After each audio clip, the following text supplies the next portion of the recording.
What's up, guys? It's Unders. Put a vote out to you guys what you wanted for this third national lockdown so we can get on to building some content and making some new tunes. It was a toss-up basically between track from scratch and making daily Logic tutorials. So I'm figuring track from scratch in Logic right there. And we're going to start today by just getting a break in. I'm going to use the arm and break, show you how to chop it up, make our own drum tracks. We can reuse it in other projects and just generally get that thing to slam. So let's dive into that. Feeling heavy, but now I'm steady. Going up, I'm hitting the ground.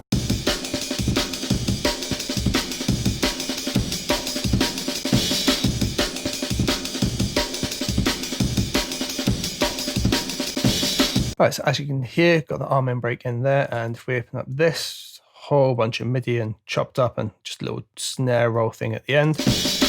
And what I'm going to do is delete that and just show you how to make that kind of thing from scratch. So I'm just throwing an audio track in there, who cares? So first thing is we need the actual sample itself. If you haven't got an arm and break sample, then on the likes of a Loop Cloud, you'll be able to get something close to it, or honestly, you can probably go find it somewhere. Or use like any of the breaks that are in my free Soulful packet. It'll be the same kind of thing. Or at the end of this, I will upload the whole finished project. And you can download that and work from it that way. So what we need to do is find the arm and break. So I'm just going to go over here into my media library, all files, head over to one of my drives. It's got something called a sample archive on it, which has got years and years worth of samples in it. We're going to put in the word Armin, and we should have something in here. There it is, right at the bottom. That will do us nicely. Now we can just drag it over, stick it on the left here. Now the way we're going to do this, we're going to put it in the quick sampler first, and it says quick sampler original. We want to drop that guy in there. That's going to give us this, and obviously no playback. So what we need to do in here, we're going to change it from classic over to slice, and it's going to auto slice us for it, and it usually does a pretty good. We just make a quick bit of MIDI in here, just using the pencil tool, double click it, it's going to get this piano roll up for us. Alternatively, press E, brings that up, and just have a quick check.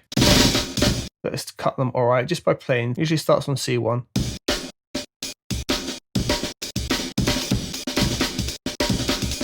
Best thing for this, transient mode, sensitivity 100. It's generally going to cut it up all right for you. It's pretty damn good at that. Now, you could actually roll with that. We could 100% make our break like this. And use all those sounds. However, there's a much better way to do it, and it allows us lots more tweakability down the line. So once this is sliced like this, just right click anywhere in here, ideally between slice markers. I like to delete them. We're going to do create drum machine designer track. Isn't that just a wonderful name? What it's going to do is going to take all those slices and make them into individual drum tracks, and I'll show you why that's useful. So first things first, it's actually giving us a MIDI region, and if we play it back, we're already at 174 BPM.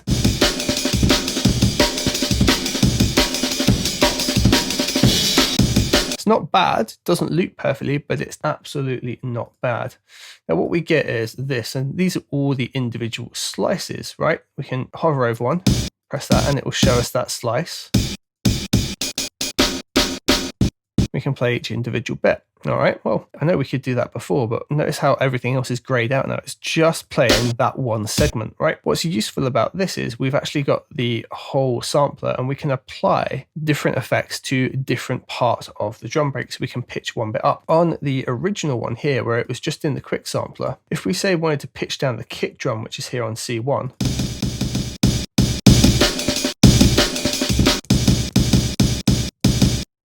we can't do that individually. If we adjust the pitch,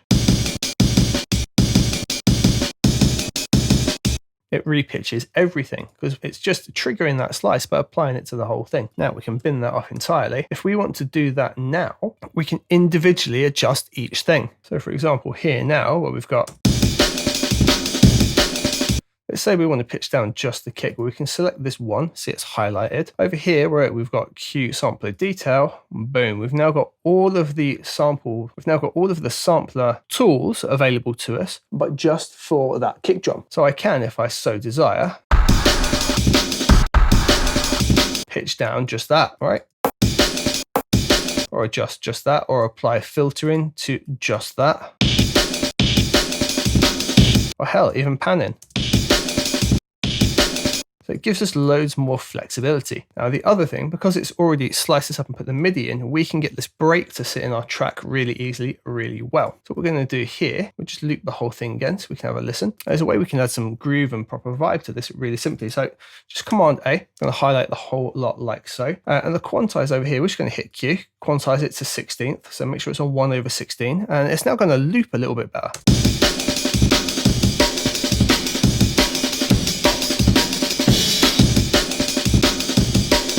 So that's that pretty much taken care of. Now the other thing we can do is add a bit of swing in as well, so we can change the feel of it.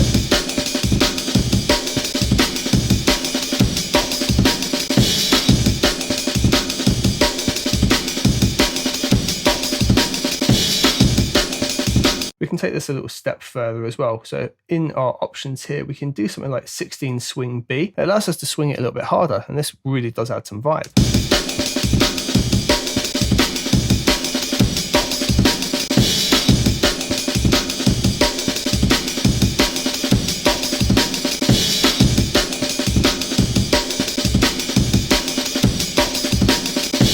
And to do little things like just make that roll at the end, just find the snare here, for example, and I literally just rolled the same snare out 3 times at the end, like so.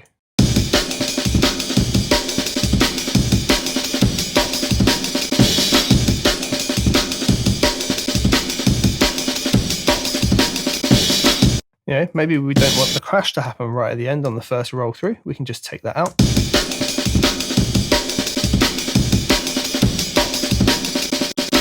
And we need to find something to fill in the gaps here, clearly. We can do something like this.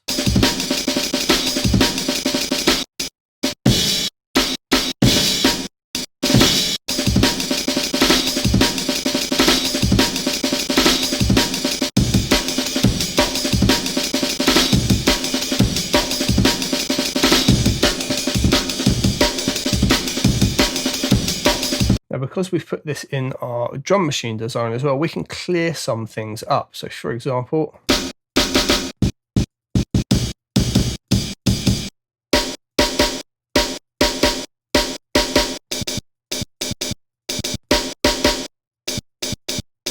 let's take what's called Rm16 on the chop, this hi-hat here. So we can select this particular one, and we've got now individual sample details for that one, right? What we can do, there's kind of like some dodgy noise going on. We can switch the filter on, switch the filter over to be a high pass rather than a low pass, like a 12 dB creamy, if you will. Taking basically all of it away. We can just roll some of that low end out. It doesn't need to be there. Just clean it up a bit. Drive it like crazy if we want. Make it super loud, hey, whatever we like. And the other thing we can do is maybe put the like ADSR, just switch it from, and we can maybe control that tail off there. It's like a little bit of a pop going on. We just take the attack right down, and maybe we even want to pitch it up a little bit.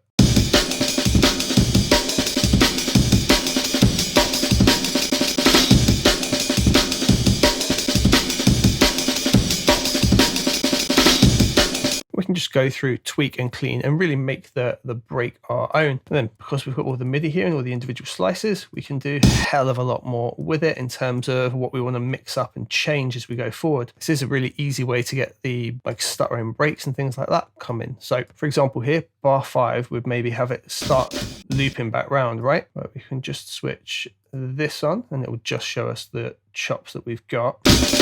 Let's just highlight everything in that bar and bring it over into bar 5. What we could do is take these 2 hi-hats out, double roll the snare on this section, just mix it up that tiny little bit. So we'd now go. Right, completely ours, and we could even bring back the snare here on this section. And it just makes it so easy to mix it up again. So we can now take perhaps everything we've got here, bring that over. And now the almond's going to roll through twice, but it's got slightly different mix-ups each time.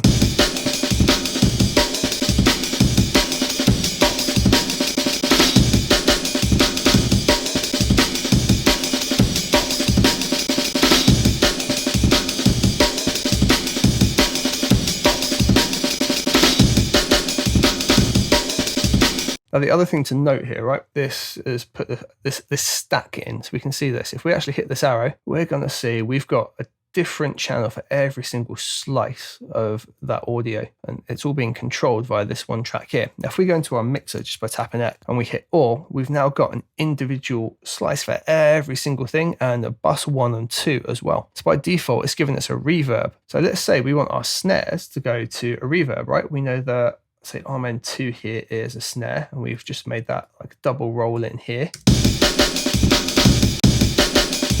Not Rm3, sorry. What we could do is just send that off to the reverb. So it's now got its own mix in the reverb already, and we don't have to cut it out, redo it, and fanny about like we would if we just had it all in the one sampler. We can now just send it straight there. It also means we can do things like add a compressor straight on the kick.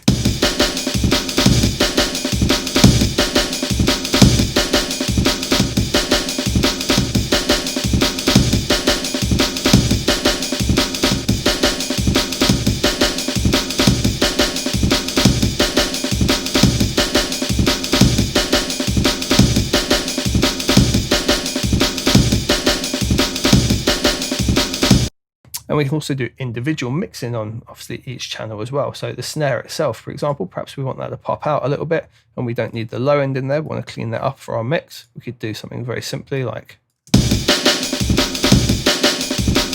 it just makes it a lot easier for processing the break and really making it our own and tweaking it. So it allows us to have that individual sample channel to pitch and change every single element of each slice. And then when it comes to the actual mixing side of things, we can tweak it individually for each individual sample, and it gives us panning options, sending to reverbs and things like that. Rather than just having the break chopped, we can make it our own this way. So that's going to be the end of part 1. And then next bit, I'm going to look at using the drum synth to add some of our own samples and sound to add some of our own synthesized drum sounds into the break and really fill out the drums for the track. So stay tuned for the next part.